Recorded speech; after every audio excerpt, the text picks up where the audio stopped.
What's up, y'all? I want to talk to y'all about the Housemaid. Actually, I want to talk to y'all about the difference between the Housemaid, between the book and the movie. The book, this is the first time I've ever read a book and had it turned into a movie, right? So I know people talk about with other movies, like let's say Harry Potter, Jurassic Park, where the book gives you so much more. The book is so much better than the movie, and I think I did enjoy the book because sometimes your imagination tells you a lot of things just from the words on the paper. Like in the movie, the attic where she was staying looks almost palatial compared to the way it was described in the book. So spoilers, but like I said, it's been over a week, so hey, spoilers, just so y'all know. Couple things like Cece movie magic, right? Let's get the movie magic stuff out the way. I want to start with Cece, the daughter. Cece was more likable because in Hollywood, kids can't just be where you just hate they, you just hate them. You can't stand them like they. She had a better relationship with Millie, more movie magic, and maybe this is a little bit of fat shaming. Y'all wasn't finna have Miss Winchester out of shape. Y'all would that wasn't finna happen. Amanda is nowhere near nobody's big girl, fat girl. Amanda Seyfried. She was in that thing, and when I saw the trailer, I was like, if she, how they gonna make this lady? Because Miss Winchester's supposed to be out of shape, right? So she's supposed to be trying to push this new housemaid on her husband so she can get away from him, but you don't know that yet. So she wants to let her roots grow out because that was one thing he hated when her roots grew out. She's supposed to be blonde and gain weight so that he don't want me. I'm less desirable. This lady is more desirable, so he will go over there and mess with her. I'm gonna give her my clothes, and that all had to do with her look. Amanda Seyfried is not conventionally an attractive person. Amanda Seyfried is not fat. So I was interested in how they were going to make her give her those clothes, which it was simple. All they said was, hey, these are out of season. These are out of style. I don't really care for these anymore. They're nice, but I don't want to go to waste. Here, girl, you have them. That was a change they made.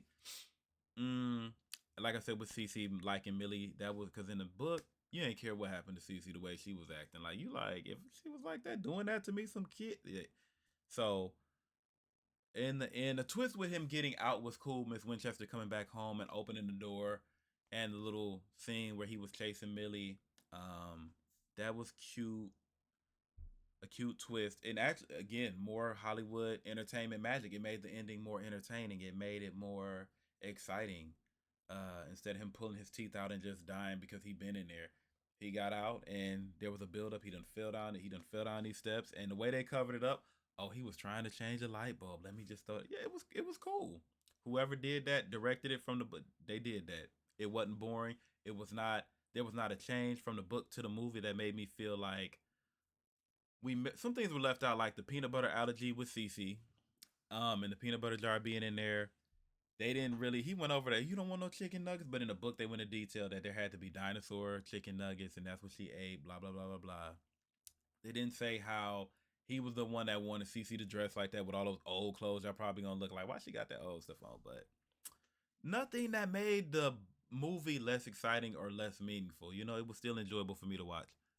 Again, when it comes to me, I'll read a Wikipedia and I'll go see the movie after, depending, just like okay, I know what's gonna happen, but let me see how the story is told. Let me see how the journey unfolds. That's what matters to me, right? So spoilers don't really hit me like that. What else we got? Other things that changed. Nina was asking about the garbage and called the house when the housemaid Millie and the father, Mr. Winchester and Millie when they went to the play and stayed at the hotel, subsequently slept together. Miss Nina had called the house and she was like, take out that garbage. Don't you ever forget my garbage. But in the movie, hey, it's more exciting if we have her call the cell phone and she see all these missed calls and these text messages. So that was another change. In the movie, she was punished for the books in the movie. She left some books out, like three books that were heavy, and that's when you see Mr. Winchester take her up there, put those books on your pelvis for 3 hours.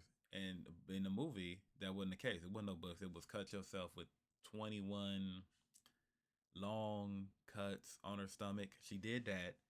They downplayed Enzo's role a lot. I feel like because Enzo, when Miss Winchester got away, they did her in the book. They talked about how she talked about how Enzo came up there to see me and tell me, hey, he'll let me out, and she shooed him away like, no, don't help me, and blah blah blah blah. That was a change.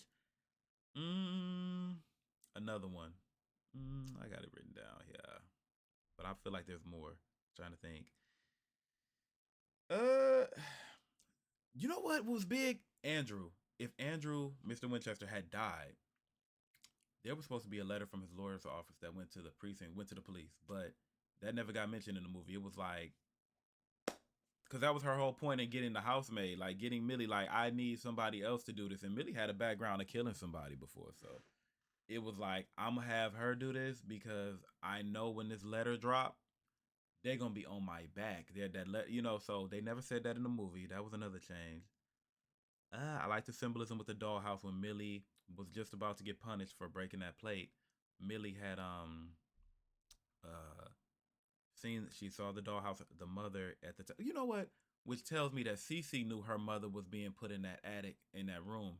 But in the book, Miss Winchester would say, "Hey, Cece does not know that I'm up here, but Cece knows that I go away for a while when she's she doesn't listen or she acts bad, something like that." Um, what else? The grocery store. Miss Miss Winchester said, "Oh, the car is stolen." Not in the book. She called security or whatever and said, "Hey, watch this person. I think they're trying to steal out the grocery store." That was another change.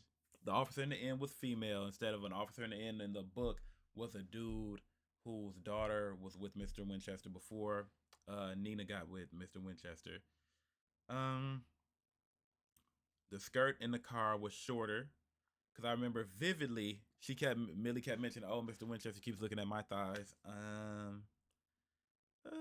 I caught like a lot of hints. Enzo, I feel like his role was a little downplayed. It should have been. I felt like he was more a prominent character, not prominent like forefront, but his background situation was more prominent. But again, the trailer for the movie, if you read the book, the trailer is really good because it gives nothing away. Like there are trailers where you look at the trailer and you like, I done seen the whole movie, girl. What I'm going to pay $12 for that for?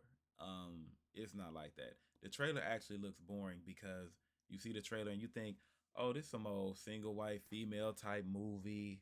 You know, who needs to go see that? Um, it's really good. The pacing is good as well.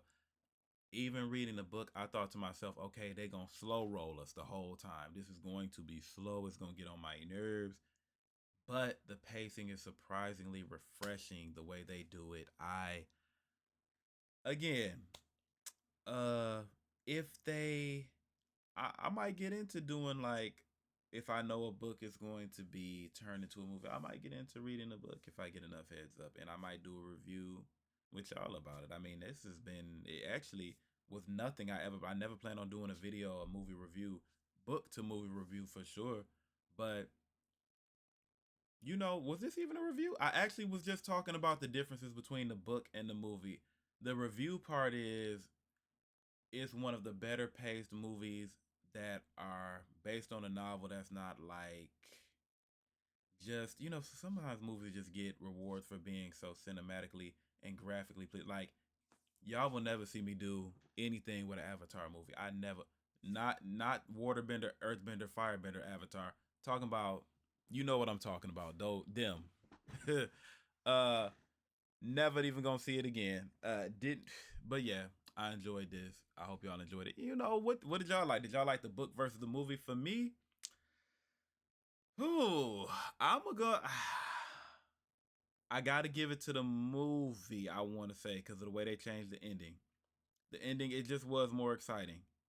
It was. It was. The ending was more exciting. But I mean, you can't compare it to the book in a way because the book set the foundation. Like, where was y'all girls gonna go without me? You know what I'm saying? So I mean, y'all should go see it. Don't look at the trailer and think it's boring. Go check it out. Even though I just told y'all what happened, but for the most part, it's still a good ride. So, all right, y'all, that's it. Under 10 minutes. Check me out.